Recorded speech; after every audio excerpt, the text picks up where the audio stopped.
Magandang gabi po, Luzon, Visayas at Mindanao. Pinaaresto ng Sandigan Bayan 5th Division si Senador Jinggoy Estrada para sa kasong plunder na walang piyansa. Kaugnay pa rin yan sa pagtanggap umano ni Estrada ng kickback sa mga maanumalyang flood control project. Pero iginiit ni Estrada na inosente siya. Sabay sabing inalok siyang hindi kakasuhan kung tatalikuran ang mayorya.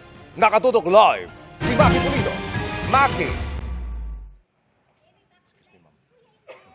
Inabot lang ng 28 minuto ang convoy na naghatid kay Senator Jinggoy Estrada mula sa Senado hanggang dito sa Camp Crame kung saan sumailalim siya ng booking process. Pasado alas 12:30 ng hapon dumating sa Senado ang mga taga-PNP-CIDG. Kasunod si DILG Secretary John Vic Remulla. Humarap muna si Senador Jinggoy Estrada sa media. Nakakapit si Senator Rodante Marcoleta kay Estrada habang naglalakad ito patungo sa press conference area. Kasama ring humarap si Senator Amy Marcos. Giit ni Estrada, inosente siya.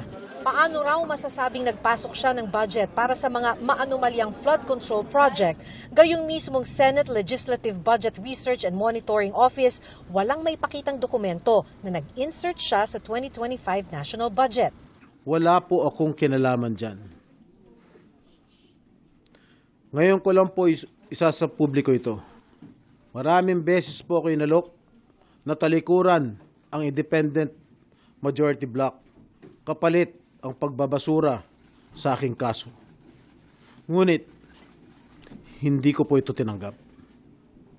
Mas nanaig ang paninindigan ko na ako'y manatili sa hanay ng mga kasamahan ko sa independent majority block. I stand my ground. Hindi ako matitinag sa anumang panggigipit, pananakot, political maneuvering, para talikuran ang aking paninindigan. I will not yield to threats. I will not be intimidated. I will not be pressured into surrendering my independence of judgment. Habang nililinis daw ang kanyang pangalan, hindi siya tatanggap ng sweldo bilang senador. Hindi ako papasailalim ng kustodya ng Senado. I will not seek Senate custody.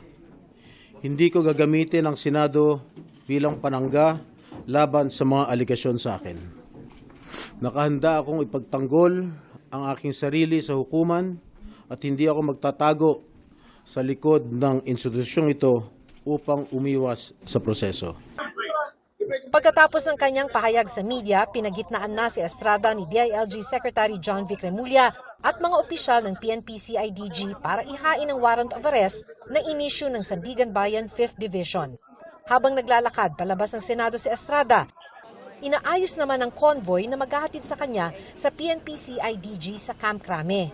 Ang mga personal na sasakyan ni Estrada, pinagitnaan ng mga sasakyan ng PNP. Habang papalabas si Estrada ng Senate building, kumaway pa ito mula sa loob ng sasakyan. 3:50 ng hapon, tumulak na ang convoy patungong Camp Crame. 4:18 ng hapon, nakarating na si Estrada sa Camp Crame para sa booking process. Around 5:23 ay umalis uli ang convoy para isurrender na si Estrada sa Sandigan Bayan. Pero sa pagkakataong ito ay nakasakay na siya sa coaster ng PNP. Emil? Maraming salamat, Maki Pulido.